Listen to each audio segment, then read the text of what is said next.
selanjutnya.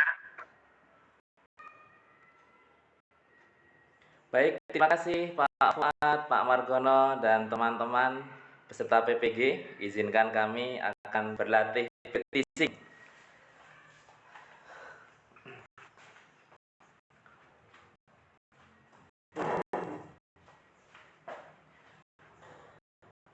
Assalamualaikum warahmatullahi wabarakatuh.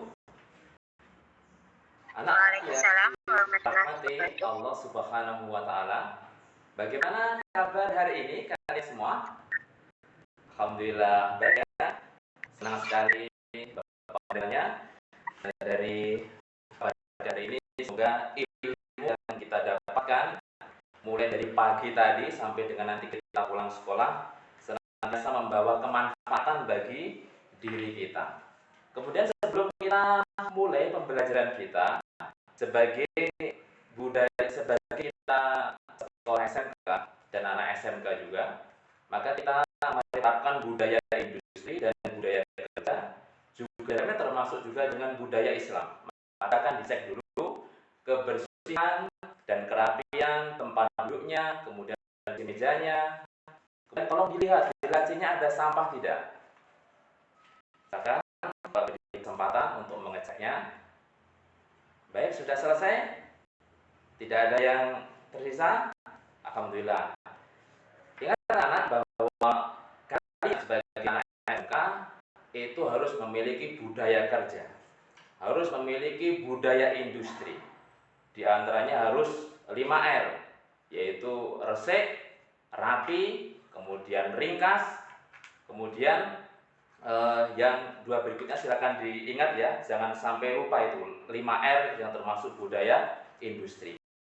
Kemudian juga sekolah kita memiliki visi, yaitu religius, kemudian unggul dan berjiwa wirausaha. Ingat visi sekolah ini dan kemudian terapkan atau internalisasikan, masukkan dalam jiwa kalian sehingga nanti kalian menjadi anak-anak yang betul-betul berkualitas, mampu bersaing dalam kebaikan setelah Anda lulus dari SMK Muhammadiyah Pramujo. Baik, kepada ketua kelas, apakah temanmu ada yang tidak masuk di hari ini? Nihil ya, alhamdulillah jika nihil. Kemudian terkait dengan pembelajaran, kita mulai dulu dengan berdoa sebagai bagian dari kita orang Islam, dan makna Rabb dari bagian nama Allah itu adalah sebagai pendidik. Guru hanya sebagai perantara saja untuk menyampaikan ilmu, sedangkan hak mutlak itu yang mengizinkan adalah sang pendidik, yaitu Allah Subhanahu wa taala. Silakan ketua kelas untuk dipimpin berdoanya.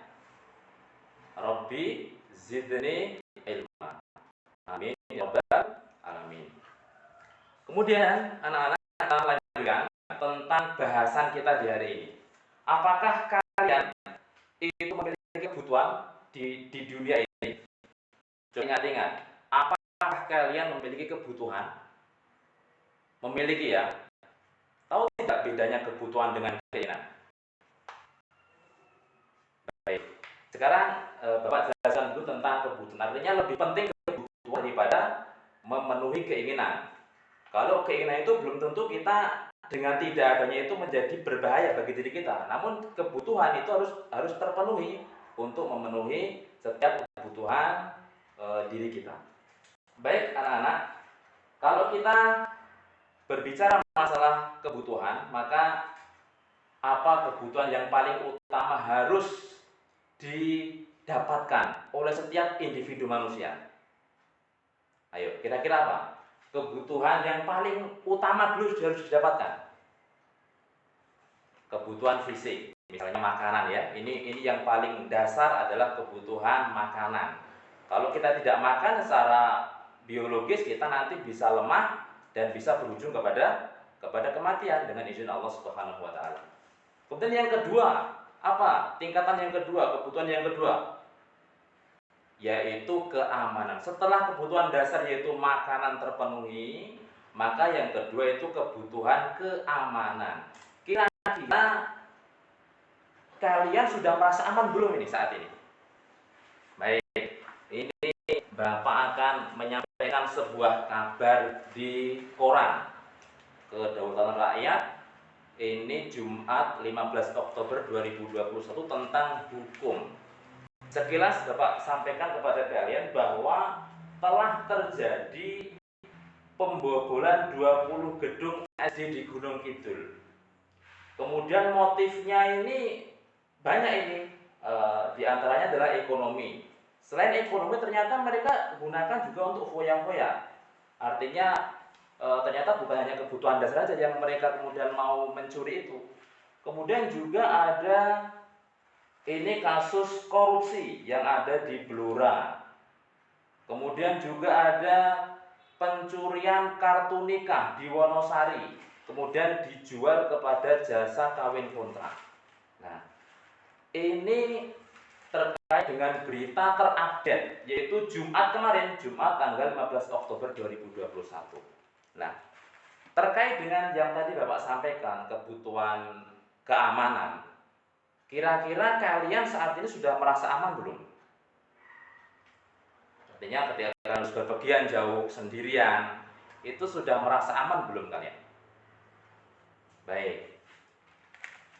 Ya relatif ya, relatif, kadang ya aman, kadang ya tidak. Namun kemudian ini anak-anak, coba kalian tanggapi dulu terkait dengan yang tadi Bapak sampaikan, berita terkini di koran Kedaulatan Rakyat mengenai keamanan yang terjadi di daerah kita di Gunung Kidul.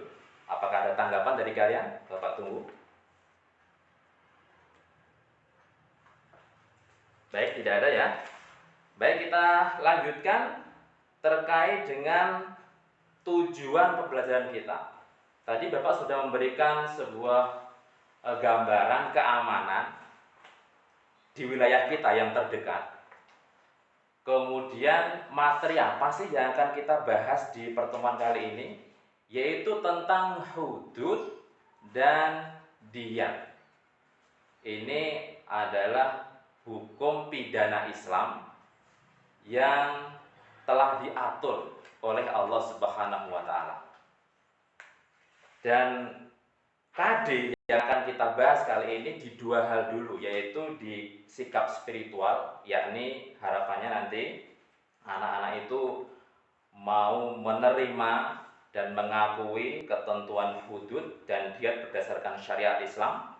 Kemudian sikap sosialnya itu anak-anak bisa menunjukkan sikap kehati-hatian dalam bertindak selaras dengan syariat Islam.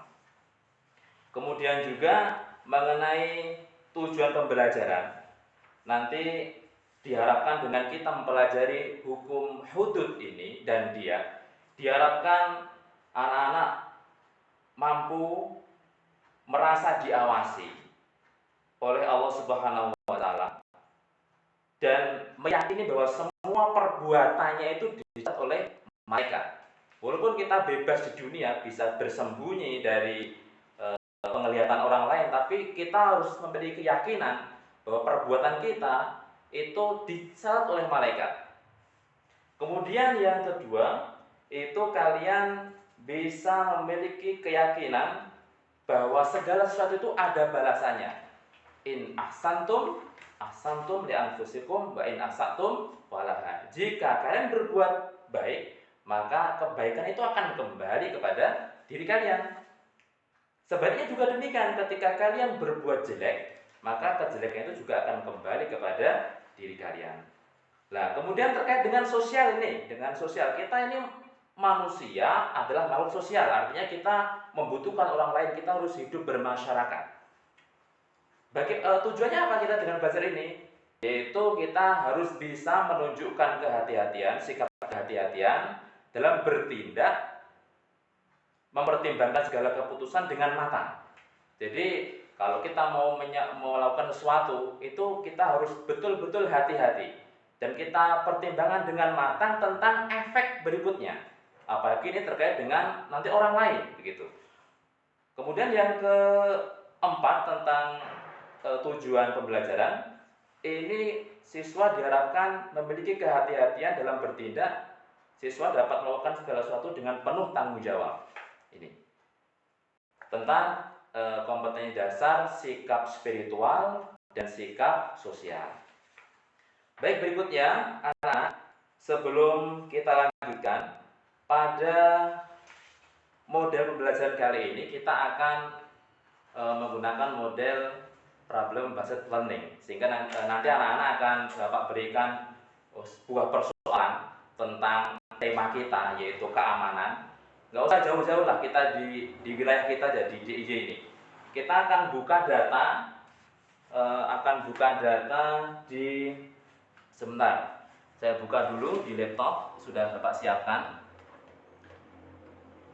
Tentang kasus kejahatan yang terjadi di wilayah Polda Daerah Istimewa Yogyakarta. Secara angka. Ini datanya dari tahun 2017, 2018, 2019, 2020, 2021. Bapak akan bacakan dulu. Pertama, di tahun 2017 itu ada kasus jumlahnya 4.759. Kemudian di tahun 2018 ada 4.318. Kemudian tahun 2019 itu ada 3.992 kasus. Tahun 2020 itu ada 4.239. Terus di tahun 2021 ini baru pertengahan, hampir habis, kita sudah di bulan Oktober ini ada 1.357. Macam kejahatannya itu banyak di sini. Ada pencurian dengan pemberatan, ada pencurian dengan kekerasan, ada pencurian kendaraan bermotor, ada aniaya ringan, ada aniaya berat, ada pembunuhan, ada pemerkosaan, ada perzinahan, perbuatan kesusilaan. Nah, dari data ini anak-anak, karena kita menggunakan model pembelajaran problem based learning, nanti anak-anak Bapak minta untuk menganalisa berdasarkan masalah yang ditampilkan di layar ini, kasus-kasus yang ada. Silakan nanti berdasarkan format yang sudah Bapak siapkan untuk dianalisa. Silakan nanti buat kelompok, karena ini masih di masa pandemi. Kelompoknya tidak usah banyak-banyak. Ini ada 8 siswa.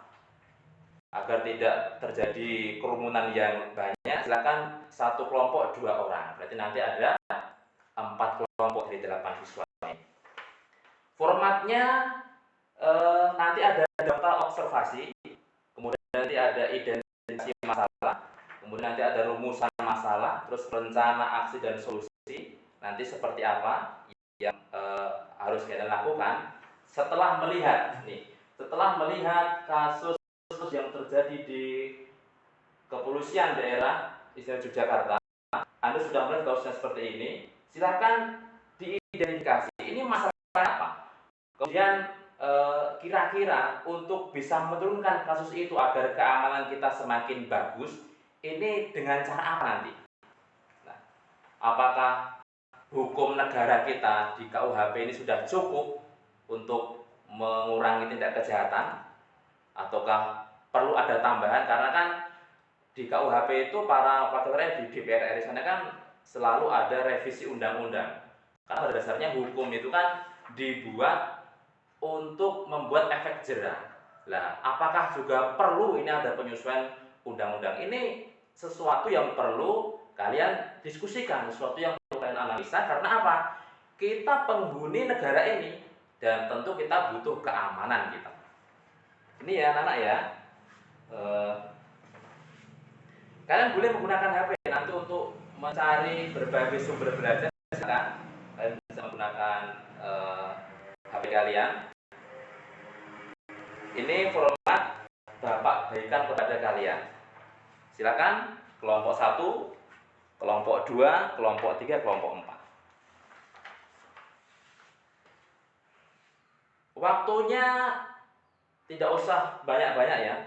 5 menit saja, karena waktunya terbatas, hanya 45 menit kita di jam pembelajaran di tingkat SMK ini. Bapak tunggu. Silakan segera didiskusikan. Jika ada persoalan yang kurang dipahami mengenai format yang sudah Bapak berikan ini, silakan segera tanyakan kepada Bapak.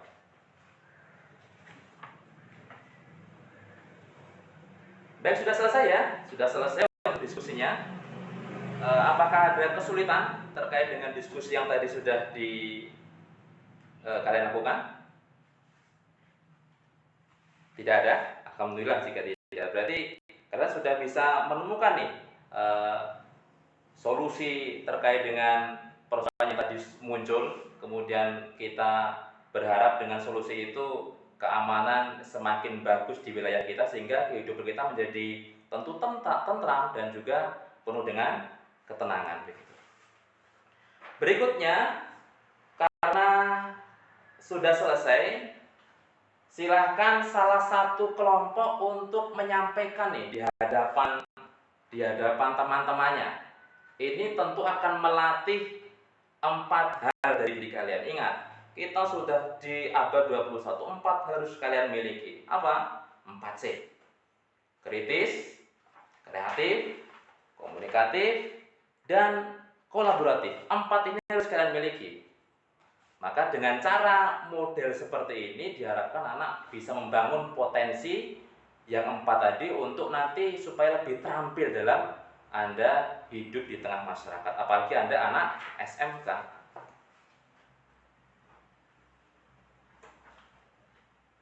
Baik, silakan anak-anak yang di belakang dengarkan nih, teman kalian mau presentasi di sini.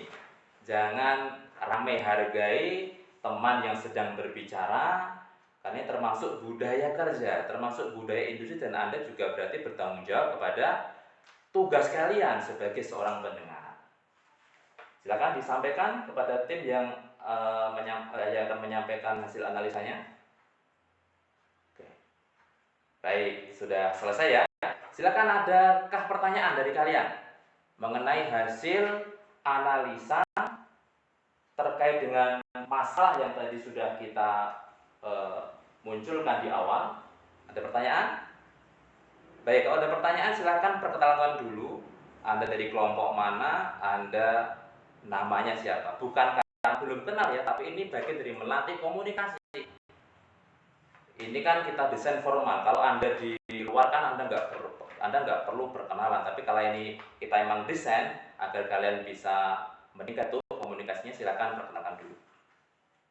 Baik, anak-anak, sudah selesai ya diskusi kita hari ini. Beri tepuk tangan dulu untuk kita semuanya. Dan kita sebagai bentuk syukur kita ucapkan Alhamdulillah.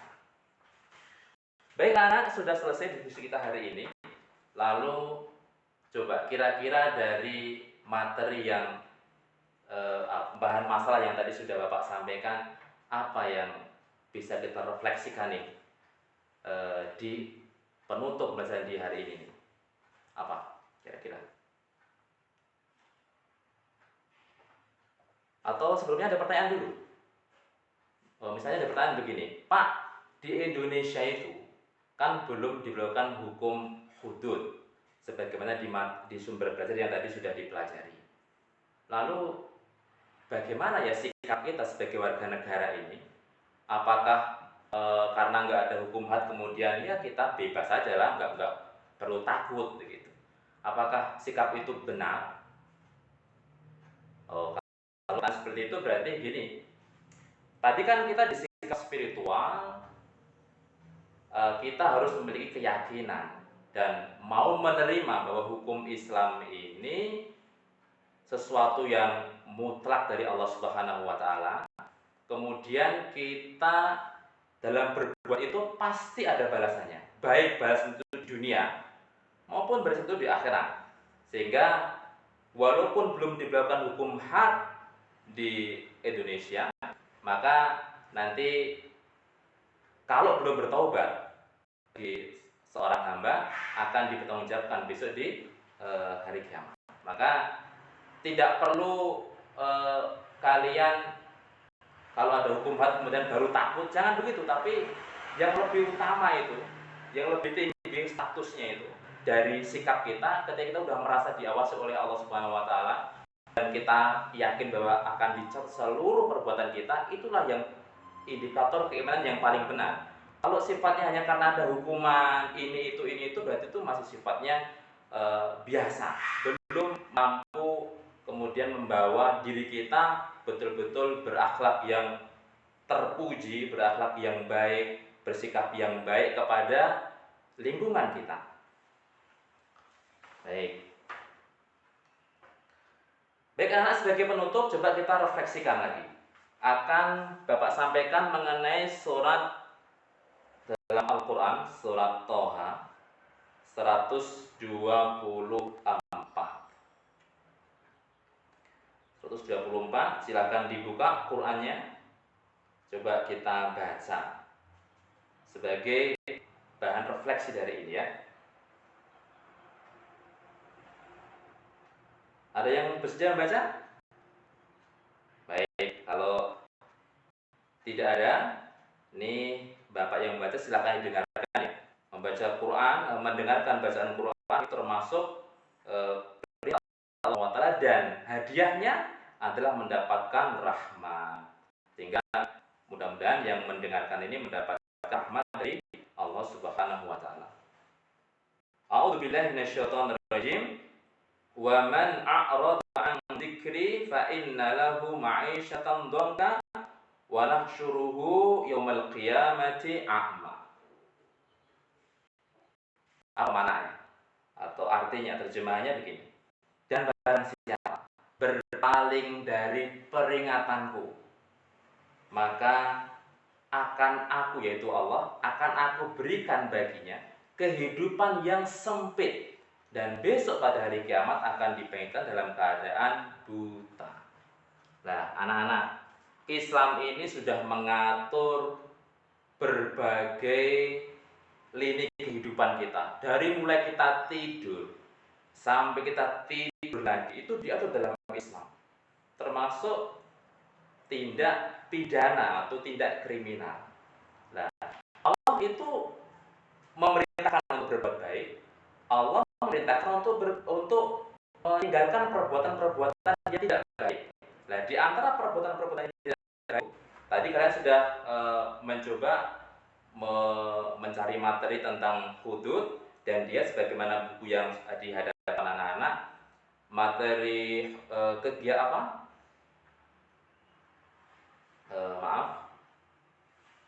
Tindakan hudud itu ada 7 ya. Ada zina, kemudian qadzaf, kemudian pencurian, kemudian perampokan, kemudian pelaku bugot, kemudian yang terakhir apa? Ini malah blank ini saya ini. Dicek dulu. Baik. Perusuh. Oh, peminum minuman keras ya, peminum minuman keras. Nah, oh maaf, 6 tadi itu sebagai tindak pidana hudud yang apabila seseorang itu melanggarnya atau melakukan yang 6 itu, maka akan diberlakukan hukuman had. Nah, maka anak-anak, kita jangan sampai melanggar yang 6 tadi, apalagi kalian sebagai anak remaja. Informasi sekarang sangat mudah didapatkan. Anda di kamar dengan HP dan kuota yang cukup, Anda bisa mencari berbagai informasi dari yang paling baik sampai yang paling jelek. Maka silakan dengan keyakinan kalian bahwa apapun yang kalian lakukan itu diawasi oleh Allah Subhanahu wa taala dan dicatat oleh malaikat, maka silakan berhati-hati dalam menggunakan perangkat yang kalian miliki, termasuk juga dalam kalian menjalani aktivitas kalian sebagai seorang remaja. Bapak tahu bahwa usia kalian di masa saat ini dalam gejolak hawa nafsu itu sangat tinggi sekali, apalagi kalian sebagai remaja khususnya yang perbuatan zina ini jangan sampai terjadi dalam diri kalian. Ingat yang satu ini, betapa banyak remaja yang terjatuh ke dalam perbuatan itu sehingga dia harus keluar dari sekolah, kan akhirnya hidupnya sempit tuh, hidupnya kan sempit akhirnya. Yang lain bisa terus meneruskan sekolahnya, bahkan bisa bekerja, membangun rumah tangga yang bahagia, Namun karena kalian, bukan kalian, tapi karena ada orang yang melanggarnya, yaitu zina, sehingga hidupnya menjadi sempit, ketemu dengan orang malu. Nah, ini makna dari kehidupan yang sempit. Atau kalau mencuri, kemudian biasanya dia bebas bermain kemana-mana, namun karena dia mencuri akhirnya ditangkap polisi, dimasukkan ke dalam penjara, itu akhirnya menjadi sempit tuh hidupnya. Maka mari kita selalu belajar dalam kehidupan kita ini, khususnya dalam belajar agama ini, sehingga hidup kita ini menjadi lebih tenang, lebih bagus. Dan kalau kita belajar agamanya itu benar, baik, maka apapun yang menimpa diri kita, baik itu sesuatu yang menyusahkan hati atau sesuatu yang menyenangkan hati, maka kita akan berbuat sesuai dengan proporsi kita. Jika susah, ya kita susahnya biasa, artinya bahwa itu adalah dari Allah, ya kita hadapi. Kalau sabar, itu akan membawa kebaikan. Kalau mendapatkan kesenangan, ya berarti itu akan terus kita bersyukur, akan mendapatkan kebaikan pula dari Allah Subhanahu wa taala. Baik, sebagai penutup, apakah ada pertanyaan? Tidak ada ya. Jika tidak ada, untuk hasil diskusi silakan dikumpulkan untuk nanti Bapak review. Kemudian berikutnya nanti kita akan membahas di pertemuan berikutnya tentang KD menganalisa ketentuan hudud dan dia, kemudian juga nanti menyajikan materi hudud dan dia. Terus nanti kita ada evaluasi. Baik anak-anak, karena sudah selesai waktunya, kita akhiri dengan doa kafaratul majelis. Subhanaka Allahumma rabbana bihamdika asyhadu an la ilaha illa anta astaghfiruka wa atubu ilaik. Barakallahu fikum. Assalamualaikum warahmatullahi wabarakatuh. Terima kasih pada peserta pertama, yaitu Bapak Munawar Khalil dari SMK Muhammadiyah Gunung Kidul. Sesungguhnya Pak Munawar ini Pak Guru Pak Mong itu sudah mempunyai kisi-kisi 25 item ya. 25 item itu mulai dari keterampilan membuka sampai yang terakhir itu keterampilan menutup pelajaran. Ada beberapa hal yang perlu saya sampaikan, nanti juga akan disampaikan oleh Guru Pamong yang penting itu. Yang pertama adalah pembukaan. Jadi Pak Munawar harus mengembangkan konsep pembukaan yang edutainment ya, artinya antara, walaupun ini modelnya per teaching ya, tetapi kan memberikan hubungan komunikasi antara guru dengan peserta didik dalam konsep daring. Yang kedua, mengembangkan itu, maka dalam per teaching ini diperlukan alat bantu media memang. Nah, ini yang diperlukan ya, alat bantu media itu, dan saya pikir hal-hal seperti ini menjadi bagian dari daring. Kemarin dalam satu pertemuan yang dilakukan oleh kelompok nasional itu, saya sampaikan dalam forum bahwa bagaimana kalau per-teaching itu hanya bersifat monolog seperti yang disampaikan oleh Munawar. Ini kan nggak apa-apa ya Pak Munawar, nanti kan ada RPP 2 ya, RPP 3. Nanti ada semacam apa ya, kita pilih yang kita edit. Artinya begini, di belakang Pak Munawar tadi ada TV plasma kelihatannya. Gimana Pak? Halo? Di belakang Pak Munawar tadi backgroundnya ada TV plasma ya? Iya, Iya, Pak. ada TV Pak di sini. Zona ya? Ada TV. Namanya ada TV plasma itu, iya. Iya, ini Itu bisa dipakai untuk mengembangkan media tidak? Iya, ini tadi kami gunakan untuk mempresentasikan mengenai pembukaan tadi waktu menjelaskan masalah tadi. Itu satu ya. Iya. Yang kedua, ini kan di sebelahnya Pak Munawar ya? Betul. Ada LCD nggak di sana? Ada Pak. Kenapa Oh, Halo, Pak. Halo. ya, Begitu, ketika saya menyampaikan ke peserta yang pertama, itu lebih menarik kalau Pak Munawar itu kan di SMK ya, ini menarik ya. ya, Ya, Pak Munawar bisa di kelas pakai LCD, pakai background, menarik itu. Karena ya, itu ya. justru yang akan satu. Mengapa demikian? Maka persepsi tadi kan kurang terlalu kemana-mana. Jadi visi misi SMK Gunung Kidul harusnya banyak bahas itu. Ya secukupnya aja. Lalu kita mengembangkan lebih kepada konsep kaitannya dengan SKL sampai ke KD hudud, sehingga hudud ini nanti kalau disampaikan, hudud itu kan ya sanksi ya. Kalau kita bicarakan secara bahasa yang populer, sanksi Oh ya, atau apa ya, konsekuensi yang akan diterima seseorang yang melakukan suatu perbuatan, kan begitu. Ya di Indonesia nggak mungkin bicara hudud itu karena bahasa Arab dan dari fikih, tapi tetap melaksanakan hudud. Ini Pak Margono. Jadi ya, di Indonesia ini maka kontekstualnya penting. Hudud ini tidak hanya orang yang dikenai hudud, tetapi bagi mereka semuanya. Sehingga pada diri siswa itu ada nilai hak dan tanggung jawab. Maka di situ problem solvingnya. Ada semacam kewajiban, ada semacam tanggung jawab. Jadi hak kewajiban seseorang.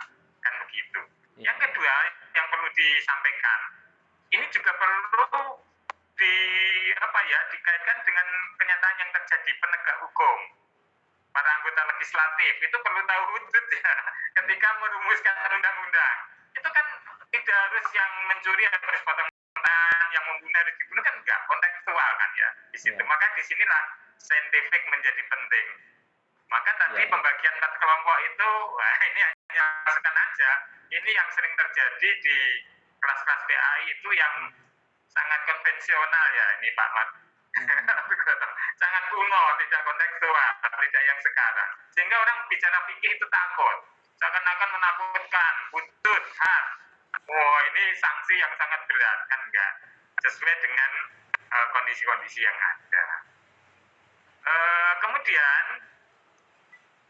karena ini masalah politik juga masalah kewajiban seseorang, Pak Munawar bisa memakai alat media bantu ya yang lain.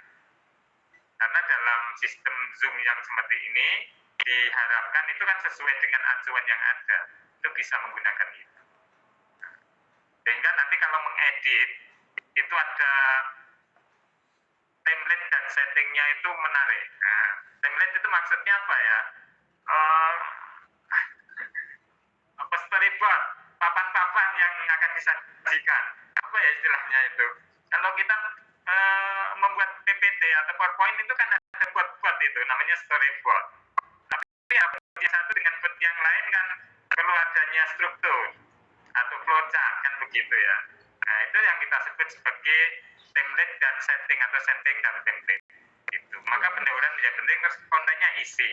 Isi itu tadi kaitannya dengan hudud, lebih fokuskan ke sana, lalu dikaitkan dengan visi misi SMK Muhammadiyah Gunung Kidul, tetapi jangan sampai lupa kontekstual dan kenyataan yang terjadi itu harus kita ramu. Seakan-akan tidak normatif, hudud itu sesungguhnya kan bisa kita terapkan di mana saja ya.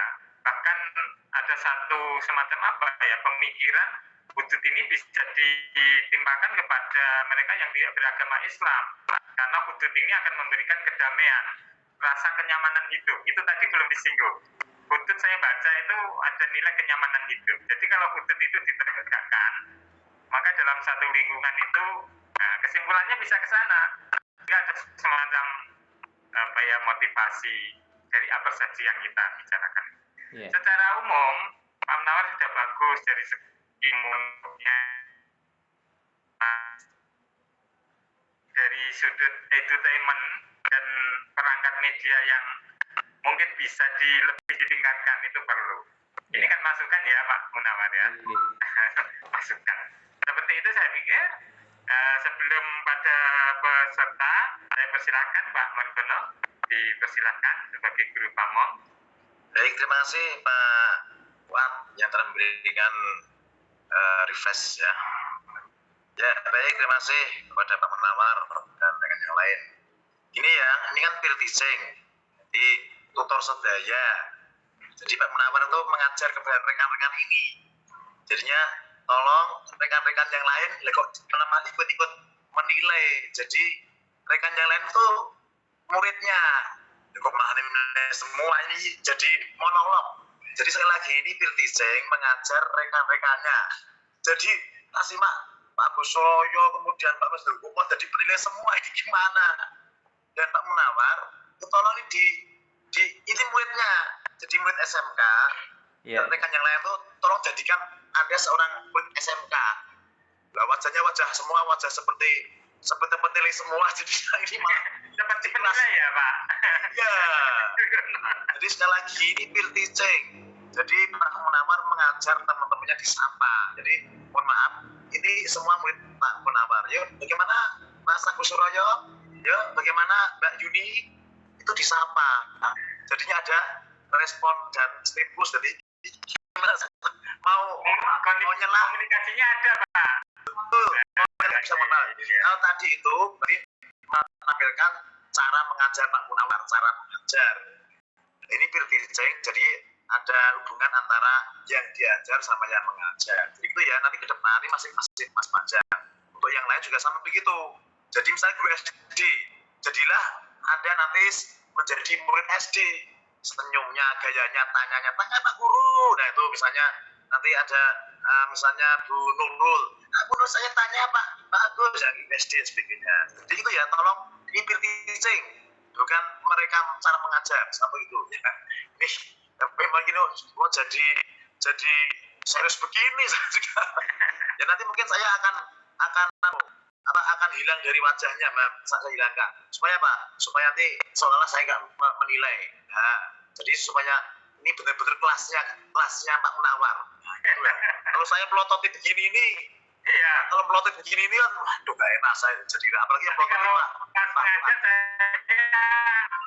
tutup apa kabarnya. Betul. Ya. Jadi kalau dipelototin begini kan jadi grogi ya. Nah lagi ini berbicara jadi Tapi yang lain. Pak Margono perlu juga dipelototi apa? Karena dia dinilai. Jadi sekali lagi ini peer teaching, yang teman yang lain jadilah muridnya, ya jadilah muridnya. Itu pesan kami ya. Jadi kalau di tengah-tengah mengajar kami nggak mungkin menyela. Nah, ini sedikit koreksi. Itu yang pertama. Yang kedua, untuk tipe X-nya ini kan Zoom ya. Zoom jadinya tampilkan ini daring ini jadikan Zoom. Nanti misalnya informasi tadi data, Pak Menari bisa langsung share lewat Zoom ini. Ya. Jadi daring ini Zoom set, berarti semua membaca. Tipe X-nya belum muncul ya Pak Nanja. Munculnya nanti di TV ya. Jadinya misalnya saya sebagai murid nggak bisa lihat gimana. Sekarang tampilkan lewat share Zoom set. Nah, gitu loh. Itu ya. Yang kedua.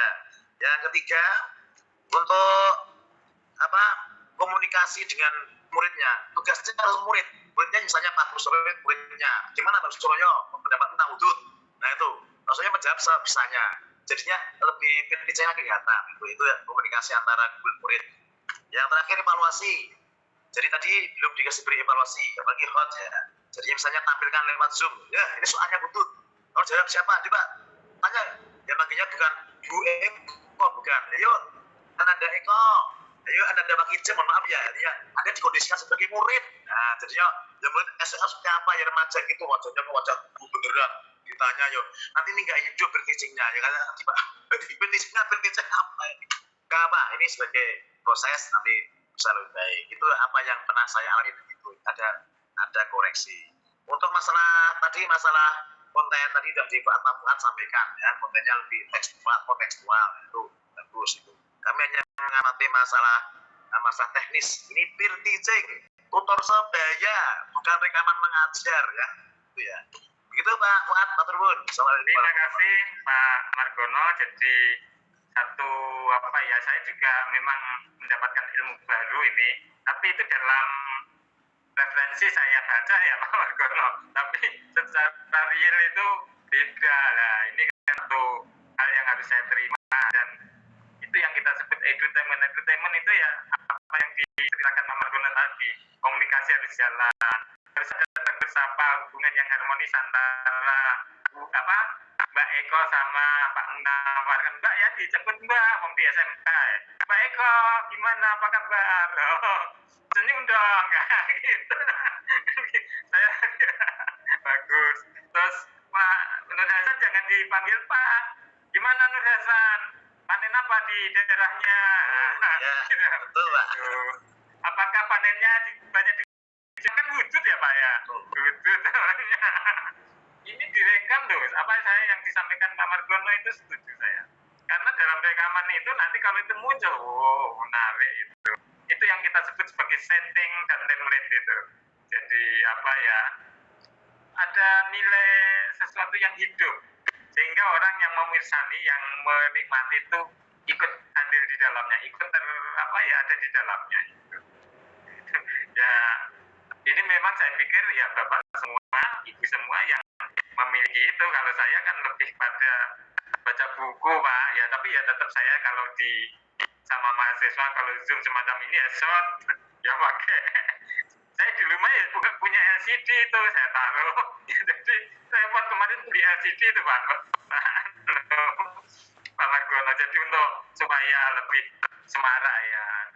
Nah itu yang perlu menjadi satu pegangan ya. Secara referensi boleh, tetapi yang teknis ini perlu sekali gitu. Tanpa itu, jadi saya ingat teaching mengajar teman sebaya ya. Kita harus bagaimana membangun yang sebaya itu menjadi sebenarnya. Jadi seumpama tadi ya, Bu Wakijem dipanggil, Pak Wakijem gimana, apa kabar di kampungnya? Ini maaf ya Bu ya. Dan lain sebagainya. Apakah sudah ini menjadi menarik itu? Termasuk tadi kan bicara tentang masalah zina. Apakah di tempat sana banyak perselingkuhan gimana? Gak apa-apa, namanya guru kan punya kekuasaan. Baik, saya pikir itu sudah ya tadi apa yang disampaikan Pak Margono menjadi tidak serius Pak. Wah, menjadi juk yang bagus ini. Jadi suasananya ini kalau direkam ini menarik ini. Ya, seperti itu. Peserta memang saya SMS ini WA tidak boleh bertanya, tidak boleh memberi masukan. Yang hanya memberi masukan itu Pak Margono terutama. Terus saya tadi keliru Pak, saya dulu salah itu, yang benar Pak Margono dulu baru saya. Saya mohon maaf ini dari panitia seperti itu saya tanya gimana ini prosesnya. Jadi seperti itu, terus durasi itu antara 25 sampai 30 ya. Pak Munawar harus mengerti durasi ini kelebihan banget tadi. Harus tahu seperti itu. Nanti diedit nggak apa-apa. Baik, saya mengucapkan terima kasih dilanjutkan oleh Pak Nur Hasan. Silakan Pak Nur Hasan. Ini masa